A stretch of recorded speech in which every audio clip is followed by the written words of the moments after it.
La fin des temps. Selon l'islam, ce concept représente un temps proche du jugement dernier, où la morale coranique prédominera sur le monde entier.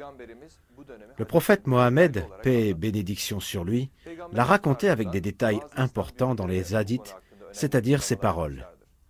Après le prophète, un certain nombre de grands penseurs musulmans ont donné des explications supplémentaires sur le sujet qui rapportent que la fin des temps comportera un certain nombre d'événements successifs. Dans la première époque de la fin des temps, le monde deviendra dégénéré à cause des systèmes philosophiques qui renient l'existence de Dieu. L'humanité s'éloignera du but de sa création, menant à un terrible vide spirituel et à un effondrement moral. À la suite de grands désastres, guerres et souffrances, l'humanité cherchera la réponse à juste une seule question: où se trouve le salut? En ce moment même de désespoir, Dieu chargera une entité spirituelle de sortir l'humanité du chaos et de la guider au droit chemin, le Mahdi. Ce mot signifie « celui qui guide les gens à la vérité ». Selon les paroles de notre prophète, le Mahdi conduira une lutte tout d'abord dans le monde musulman et fera revenir ces musulmans qui se sont écartés de l'essence de l'islam à la vraie foi et à la vraie morale. À ce point, il aura trois tâches principales. Premièrement, vaincre les systèmes philosophiques qui renient l'existence de Dieu et encouragent l'athéisme. Deuxièmement, mettre un terme aux pratiques qui n'ont rien à avoir avec la religion, mais qui sont considérées comme en faire partie, et la révélation et l'implémentation d'une véritable moralité islamique basée sur le Coran. Troisièmement, établir les bases de la paix, du bien-être et de la sécurité et résoudre les problèmes sociaux, et ce en commençant par son propre pays, pour passer ensuite au renforcement politique et social de l'ensemble du monde musulman. La succession des événements à la fin des temps a été expliquée en détail par le prophète Mohammed dans ses hadiths, il y a 1400 années, ainsi que dans les ouvrages de plusieurs penseurs musulmans. De plus, de nos jours, les présages de la fin des temps se multiplient l'un après l'autre. Puisque ces signes dont vous allez être témoins se sont passés peut-être séparément dans le temps, ils peuvent paraître comme des événements tout à fait ordinaires. Encore est-il que l'occurrence de multiples signes l'un après l'autre, pendant un très court laps de temps, ne peut être considérée comme une coïncidence. Cette succession de tous ces faits expliqués des centaines d'années auparavant, exactement de la façon dont ils ont été décrits, prédit l'apparition sûre et certaine du Mahdi.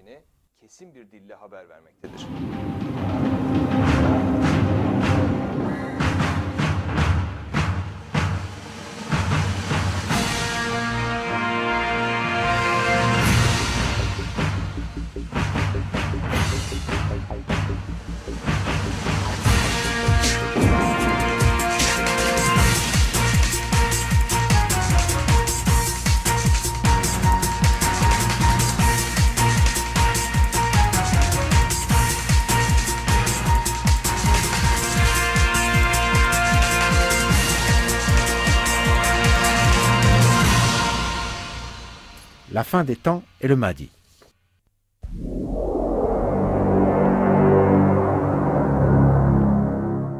L'arrêt du fleuve de l'Euphrate.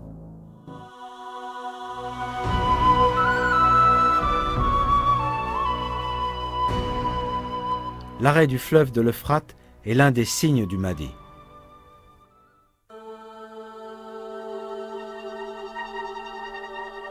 Le plus grand fleuve de la Turquie.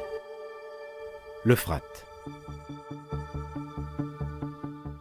Ce fleuve a vu l'occurrence d'un événement majeur en 1975.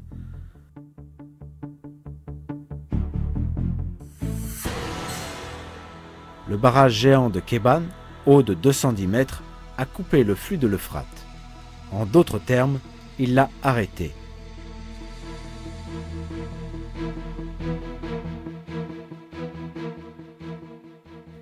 Le signe indiqué dans le hadith du prophète s'est réalisé. Un autre hadith dit sur ce sujet: Le messager de Dieu dit « L'heure n'aura pas lieu avant que la rivière de l'Euphrate ne se dessèche pour révéler une montagne en or pour laquelle les gens se battront. 99 sur 100 mourront dans la bataille, et chacun parmi eux se dira « Peut-être je serai l'unique personne à survivre. » Jetons maintenant un coup d'œil sur certaines expressions dans ce hadith. L'heure n'aura pas lieu avant que la rivière Euphrate ne se dessèche pour révéler une montagne en or. Selon les points de vue unanimes des commentateurs de hadith, cette expression se réfère à l'arrêt du flux de la rivière de l'Euphrate. En effet, en 1975, la construction du barrage de Keban a coupé et arrêté le flux de la rivière. L'heure n'aura pas lieu avant que la rivière Euphrate ne se dessèche pour révéler une montagne en or.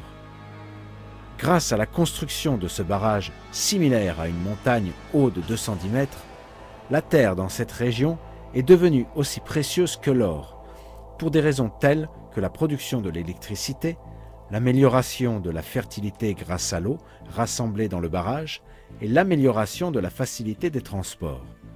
Le résultat de cet énorme projet de développement, connu sous le nom du projet du sud-est de l'Anatolie ou GAP, révèle clairement cette vérité. Cette région a acquis ainsi de nouvelles opportunités économiques, ses revenus ont augmenté et le chômage a diminué. D'un autre côté, une histoire récemment couverte par la presse révèle clairement la véracité de l'expression utilisée dans le hadith. Selon l'histoire, des photographies par satellite auraient prouvé l'existence de grandes masses d'or dans le lit de la rivière de l'Euphrate et qu'elles pourraient être vues si l'eau se retirait.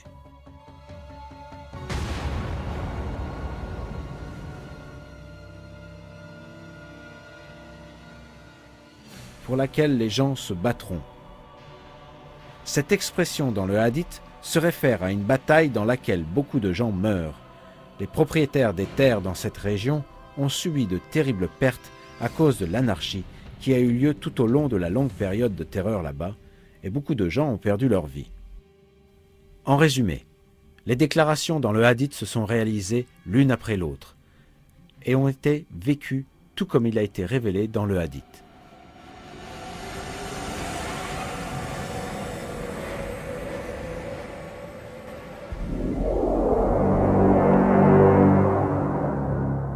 Éclipse lunaire et solaire durant le Ramadan.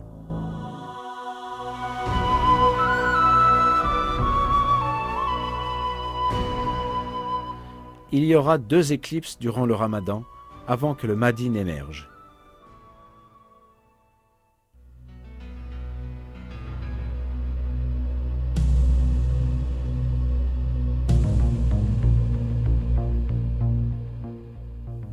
Les éclipses lunaires et solaires sont des événements physiques parfaitement normaux qui ont eu lieu plusieurs fois dans l'histoire.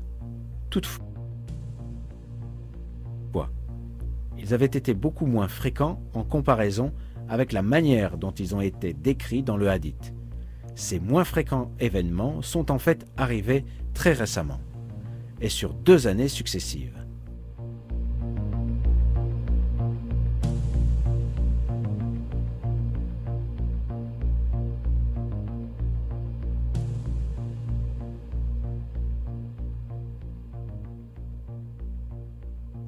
En 1981, ou 1401 sous le calendrier de l'Hégire, il y a eu une éclipse lunaire le 15e jour du Ramadan et une éclipse solaire le 29e jour du mois.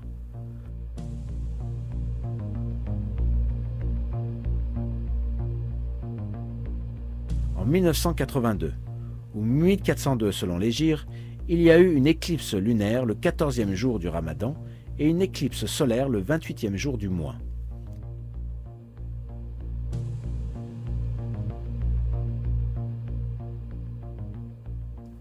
Survenant ensemble et en même temps que les autres présages de l'arrivée du Mahdi, ces faits au début des années 1400 du calendrier de l'Hégire et qui se sont répétés d'une manière miraculeuse en 2 années consécutives renforcent la possibilité que ce sont les événements cités dans l'avertissement.